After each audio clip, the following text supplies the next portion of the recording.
مخاطبین از رسانه پشت پرده ماجرای فیلم استاندار سابقه یادتونه یعنی تیم میگه که منم داشتونی رو های گلزار جابجا کرد. درود به مخاطبین عزیز، بنده امین فردین به همراه تیمم بار دیگه با یک برنامه پشت پرده دیگه با شما هستیم. امیدوارم که هر کجا این کره خاکی که هستید و صدا و تصویر من رو میبینید و میشنوید حال دلتون خوب باشه و سالم و سرحال باشید. امروز در برنامه پشت پرده قصد داریم که افشا بکنیم پشت پرده ماجرای مرگ خودخواسته این چهره آقای کیومرث پور احمد رو، یکی از کارگردان ها، نویسنده ها و تهیه کننده های قدیمی سینما و تلویزیون ایران که برای بچه ها و جوانای دهه 50 و 60 و اوایل دهه 70 با خاطرات فیلم هایی که کیومرث پور احمد ساخته بود حسابی زندگی کرده بودن. یکی از معروف ترین مجموعه سریال هایی که کیومرث پور احمد ساخته بود مجموعه قصه های مجید بود که قطعا خیلی از شماها این سریال رو از تلویزیون ایران دیدید. اما ماجرای خودکشی یا همون مرگ خودخواسته کیومرث پور احمد متفاوت و عجیب و غریب هستش. جالبه که به محض اینکه خبر فوت آقای کیومرث پور احمد در رسانه ها منتشر شد، بلافاصله خبرگزاری های حکومتی خصوصا تصنیم و بعضی از این خبرگزاری هایی که نزدیک به سپاه و سایر جریان ها هستن اومدن گفتن که آقای کیومرث پور احمد به مرگ طبیعی فوت کرده. عده‌ای گفتن که ایست قلبی کرده و عده دیگه هم طبق عادت همیشگی گفتن که ایشون بیماری زمینه‌ای داشته و اصطلاحاً از قبل یک بیماری باهاش همراه بود و باعث شده که فوت بکنه. اما چند ساعت که از این فوت نگذشته بود، بلافاصله دوستان نزدیک کیومرث پور احمد اومدن و اعلام کردن که ایشون در ویلای در شهر انزلی توسط طناب دار خودشو به دار آویخته و اصطلاحاً مرگ خودخواسته و تلخی داشته. کسی که متولد 25 آذر 1328 بود و تقریباً 73 سال از عمرش میگذشته و اونجوری که پلیس گفته بوده و دوستان کیومرث پور احمد گفته بودن 8 صفحه وصیت کرده بوده. ولی نکته عجیبترش این هستش که عنوان کرده بودن که آقای کیومرث پور احمد در این وصیتش چکیدش یه جمله بوده که خسته بوده از شرایط فعلی، حالا اقتصادی و سیاسی، باعث شده که مرگ خودخواسته داشته باشه. اما یه مرور میکنیم اتفاقاتی که در طول 5 ماه گذشته برای آقای کیومرث پور احمد رقم خورده. البته شاید بهتره بگم 10 سال گذشته، اما اون روزهای طلایی اتفاقات تلخ برای کیومرث پور احمد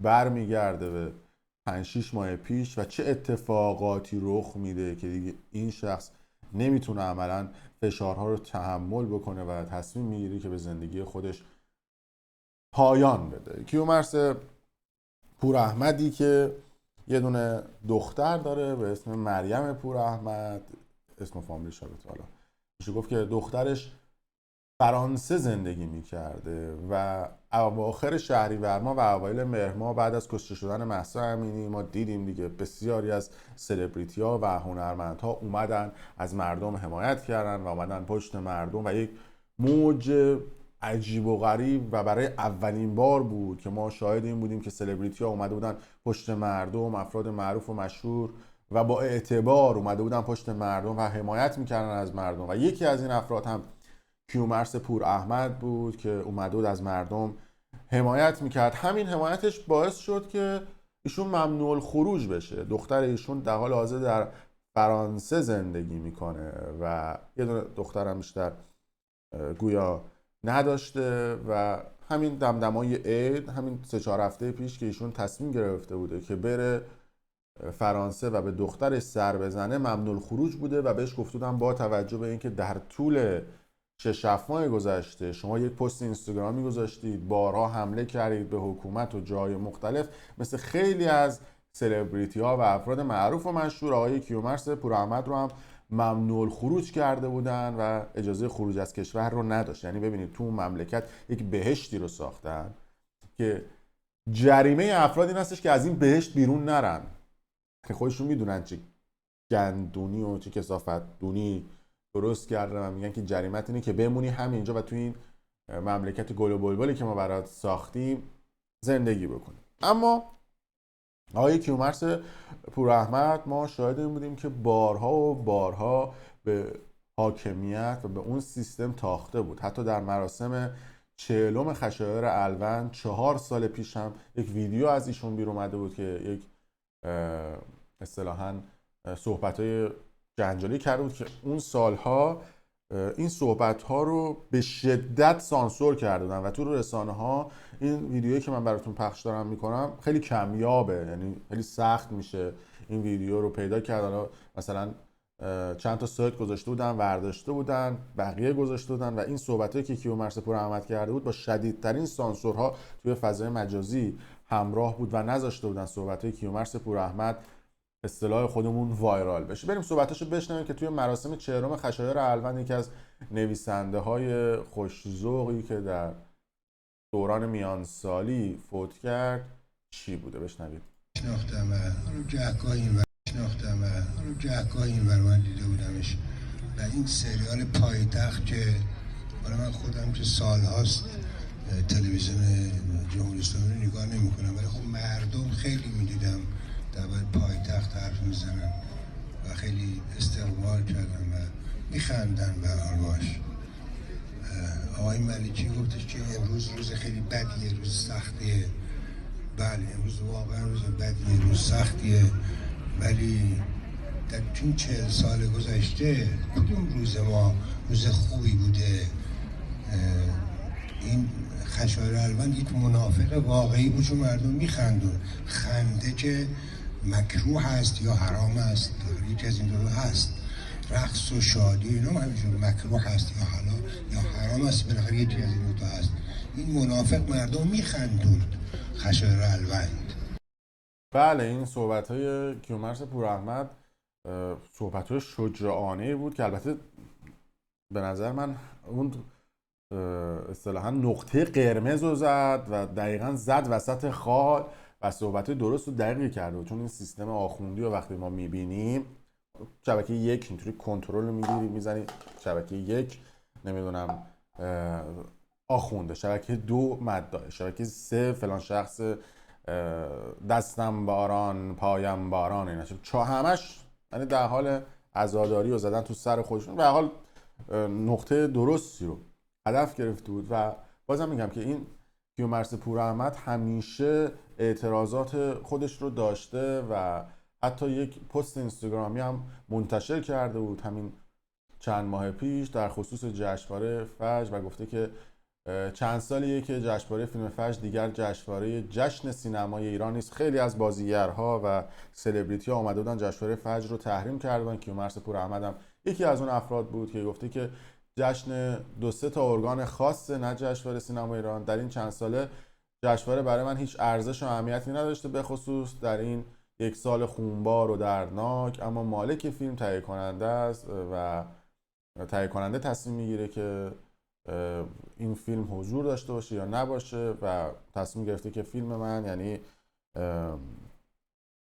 یکی از فیلمایی که آقای کیومرث پوراحمد ساخته بوده به اسم پرونده بازه است توی جشنواره باشه. اما من نویسنده و کارگردان با همه داغی که بر دل داریم دیگر چه جشنی چه جشنواره‌ای، کیومرث پوراحمد به نوعی اومده بود و جشنواره فیلم فجر رو تحریم کرده بود مثل خیلی از سلبریتی. خب همین صحبت‌های کیومرث پوراحمد براش گرون تموم شد. گفتم بهتون پیش از این که باعث شد که ممنوع الخروج بشه و اتفاقات تلخ دیگه براش بیفته که بچه خودش رو نتونه ببینه. اما در طول این چند سال گذشته خیلی از هنرمندها هستن که واقعا شریف زندگی میکنن.